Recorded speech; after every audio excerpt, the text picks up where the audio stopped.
Hero Honda 90s के समय से लेकर आज तक यह नाम हर किसी के जुबान पर छाया रहता है, क्योंकि हीरो और होंडा के कोलैबोरेशन से बनी ये कंपनी दुनिया की सबसे अच्छी टू व्हीलर व्हीकल बनाती थी। लेकिन ये कंपनी प्रॉफिटेबल होने के बाद भी यह अलग क्यों हुई और कैसे होंडा ने भारत की कंपनी हीरो को धोखा दिया, चलिए सब कुछ डिटेल्स में जानते हैं हमारे इस वीडियो में। एक्चुअली हीरो एक साइकिल बनाने वाली कंपनी थी जिसकी न्यू ब्रिज मोहन लाल मुंजलाल ने 1956 में रखी थी और 1975 तक हीरो भारत की सबसे बड़ी साइकिल बनाने वाली कंपनी बन गई। इसके बाद उन्होंने अपनी साइकिल को बड़े लेवल पर विदेश में भी बेचना शुरू कर दिया और इस तरह साल 1986 तक यह कंपनी सिर्फ इंडिया ही नहीं बल्कि दुनिया की सबसे बड़ी साइकिल बनाने वाली कंपनी में बेशुमार की जाने लगी। लेकिन उसी दौरान उन्होंने देखा कि विदेशी मार्केट में मोटरसाइकिल का बिजनेस काफी तेजी से बढ़ रहा है, लेकिन इंडिया में तो लोगों के पास सिर्फ स्कूटर और मोपेड का ही ऑप्शन था। इसीलिए इस गैप को फिल करने के लिए इंडियन मार्केट में मोटरसाइकिल उतारना चाहते थे।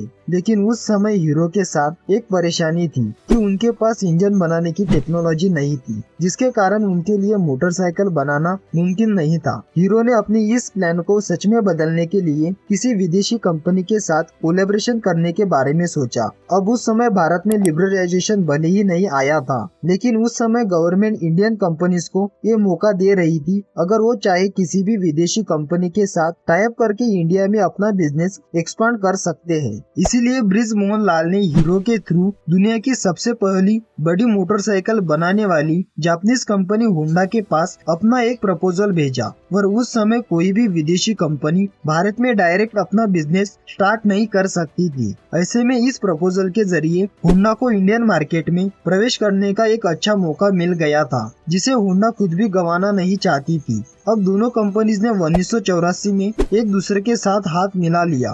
हीरो और होंडा के बीच एक एग्रीमेंट हुआ कि हीरो बाइक के लिए बॉडी बनाएगा तथा होंडा इंजन सप्लाई करेगा। इसके अलावा उन्होंने एक एनओसी भी साइन की थी, जिसके अनुसार दोनों कंपनीज फ्यूचर में भी एक दूसरे के सामने अपना प्रोडक्ट लॉन्च नहीं करेगी और दोनों ही कंपनीज इस कंडीशन से सेटिस्फाइड थी, जिसके बाद से डील फाइनल हो गई और यही से हीरो होंडा की शुरुआत हुई। अब कागजी कार्रवाई करने के बाद पहला प्लांट हरियाणा में बनाया गया, जहां से हीरो होंडा ने मिलकर तुरंत ही बाइक की मैन्युफैक्चरिंग करनी स्टार्ट कर दी। 1985 में इन्होंने अपनी पहली बाइक CD100 लॉन्च की और यह बाइक बहुत ज्यादा पॉपुलर हुई, क्योंकि बाइक इंडिया में एक नया कॉन्सेप्ट था जो कि लोगों को बहुत पसंद आया और दूसरा इस बाइक का माइलेज बहुत ही शानदार था। इसके अलावा इन्होंने इस बाइक को उस प्राइस सेगमेंट पर लॉन्च किया जो कि हर मिडिल क्लास के लिए अफोर्डेबल हुआ करता था। साथ ही इन्होंने अपना मार्केटिंग कैंपेन भी प्रभावी तरीके से तैयार किया था, जहां इनकी टैगलाइन थी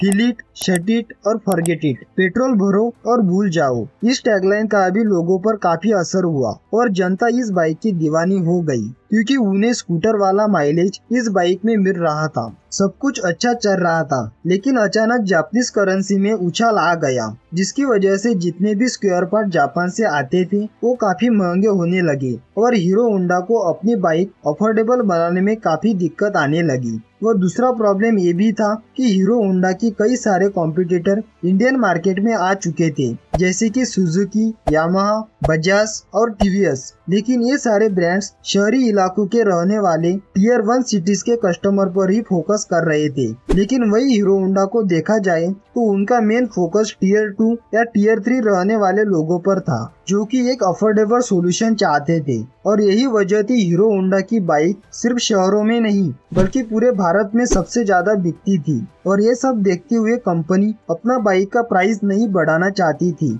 यहाँ तक कि इसी कारण कंपनी को लंबे समय तक लॉस का भी सामना करना पड़ा। लेकिन 1990 में जब डॉलर का एक्सचेंज प्राइस रेगुलेट हुआ तो फिर हालत थोड़ी सुधारना शुरू हो गई और देखते ही देखते कुछ ही समय में हीरो होंडा एक बार फिर से अपनी बाइक पर प्रॉफिट कमाने लगी। अगले कुछ ही सालों में कंपनी का प्रॉफिट $10 मिलियन को भी क्रॉस कर गया, जो कि उस जमाने में एक बहुत बड़ा नंबर था। अब यहाँ तक तो चीजें ऊपर ऊपर से काफी अच्छी नजर आ रही थी, लेकिन अंदर से सिचुएशन बहुत ही पहले से ही खराब होने लगी। दरअसल कंपनी के मैनेजर में शुरू से ही कई तरह की प्रॉब्लम चल रही थी, जैसे कि होंडा तो अपनी बाइक्स अमेरिका, रूस जैसे डेवलप कंट्री में सेल कर रही थी, लेकिन हीरो होंडा को होंडा की तरफ से फॉरेन में अपनी बाइक सेल करने की परमिशन नहीं दी। यानी एक तरफ तो हीरो साइकिल मैन्युफैक्चर के तौर पर उस समय दुनिया की सबसे बड़ी कंपनी थी, यहाँ तक कि गिनीज ऑफ वर्ल्ड रिकॉर्ड में भी इसका नाम दर्ज था। वही दूसरी तरफ होंडा की वजह से वो अपनी बाइक फॉरेन मार्केट में सेल नहीं कर पा रही थी। असल में इंडिया के बाहर हीरो होंडा को सिर्फ नेपाल, भूटान और बांग्लादेश जैसे आसपास की कंट्रीज तक ही अपनी बाइक को एक्सपोर्ट करने की अनुमति थी, जिसकी वजह से हीरो कंपनीज इंटरनेशनल मार्केट में जो पोजीशन चाहती थी वो उसे नहीं मिल पा रही थी। अब एक तरफ तो होंडा काफी तेजी से ग्रो कर रहा था, लेकिन वही दूसरी तरफ हीरो एक लिमिटेड स्पेस में सीमित होकर रह गया, जिसकी वजह से इन दोनों कंपनीज में आपसी रिश्ते खराब होने लगे। इसके अलावा कॉन्ट्रैक्ट के अनुसार हीरो बाइक की बॉडी बनाती थी और होंडा इंजन। अब अगर हीरो को अपना बिजनेस एक्सपांड करने के लिए अलग भी होना पड़ता तो वह ऐसा नहीं कर सकते थे, क्योंकि वो इंजन के लिए अभी तक पूरी तरह से होंडा पर डिपेंड थे। लेकिन उन्हें अच्छी तरह से ये भी समझ आ चुका था, अगर उसे होंडा से अलग होना है तो फिर इंजन मैन्युफैक्चर करना ही पड़ेगा। हीरो ने हीरो होंडा के हिस्से का जितना भी प्रॉफिट मिलता था वो उसे एक बड़े हिस्से को इंजन बनाने में खर्च करने लगे, जिसकी वजह से हीरो और होंडा के बीच दरार और भी ज्यादा बड़ी होने लगी। अब जैसे कि इन्होंने कोलैबोरेशन के समय एनओसी साइन किया था कि एक दूसरे के मुकाबले में कभी भी बाइक्स लॉन्च नहीं करेगी, लेकिन होंडा ने इसके खिलाफ जाकर 1999 में इंडिया के अंदर अपनी एक सेपरेट कंपनी शुरू की, Honda motorcycle and scooter Indian private limited, और फिर उसी प्राइस सेगमेंट में बाइक्स लॉन्च करना शुरू कर दिया, जिसमें हीरो होंडा की बाइक्स मौजूद थी।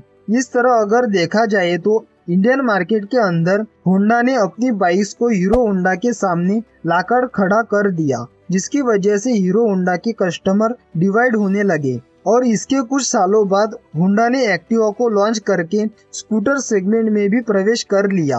अब अगर देखा जाए तो इस पूरे मामले में होंडा से तो प्रॉफिट हो ही रहा था और अपनी सेपरेट कंपनी से भी अच्छा प्रॉफिट जनरेट हो रहा था।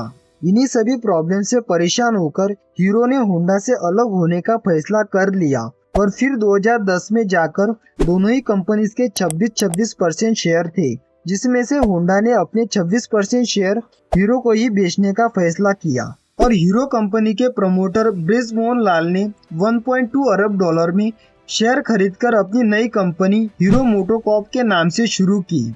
और जब हीरो ने अपनी अलग कंपनी शुरू की थी तो लोगों ने कहा था कि हीरो सर्वाइव नहीं कर पाएगी होंडा के बिना, लेकिन आज के समय में हीरो को दुनिया की सबसे बड़ी मोटरसाइकिल बनाने वाली कंपनी में शुमार किया जाता है। दोस्तों, आज की वीडियो में बस इतना ही। मैं उम्मीद करता हूँ आपको वीडियो अच्छा लगा होगा। इसी के साथ चैनल को सब्सक्राइब कीजिए और अपने दोस्तों के साथ शेयर करना ना भूलें। धन्यवाद।